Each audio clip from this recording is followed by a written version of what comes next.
रुक जा। यदि तू यह संदेश देख रहा है तो यह कोई संयोग नहीं है। माँ दुर्गा स्वयं तुझे चेतावनी देने आई हैं। यदि तूने इसे अनदेखा किया तो आने वाले क्षण तुझे भीतर तक झकझोर देंगे।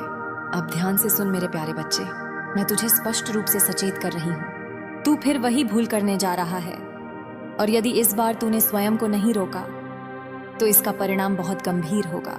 देख, आज का यह संदेश विशेष रूप से तेरे लिए है, और यह अकारण नहीं आया है।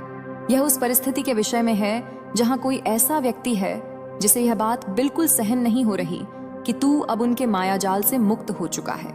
वो भीतर ही भीतर ईर्ष्या से जल रहा है। उनकी सोच और उनके कर्म सब इस क्रोध से भरे हुए हैं कि अब तू उनके नियंत्रण में नहीं है। वे चाहे कुछ भी कर लें, चाहे कितना भी क्रोध प्रकट करें या छल कपट के हजार जाल बुने, तुझे इस बार अपनी भूल नहीं दोहरानी है। जो अतीत में घटित हुआ वह बीत चुका है। उसका पूरा कर्ज तूने चुका दिया है, चाहे वह कष्ट हो, अपमान हो या संघर्ष।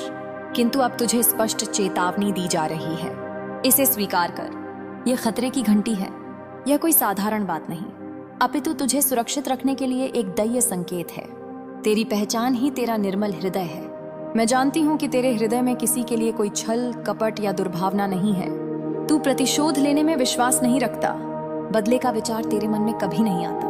तेरा स्वभाव ही ऐसा है कि जिसे भी अवसर मिले तू उसे क्षमा कर देता है। यह तेरी पवित्रता है, तेरी दयालुता है।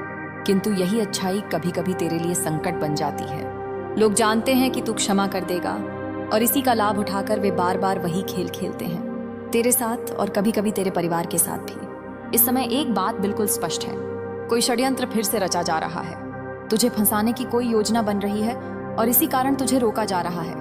मान ले कि यह तेरे आराध्य, तेरे ईश्वर, तेरी इष्ट देवी की ओर से आया हुआ आदेश है। तू जो पूजा पाठ, ध्यान और कीर्तन में लीन रहता है, उसी शक्ति ने तेरे कानों तक यह बात पहुंचाई है। यह उनका आशीर्वाद है।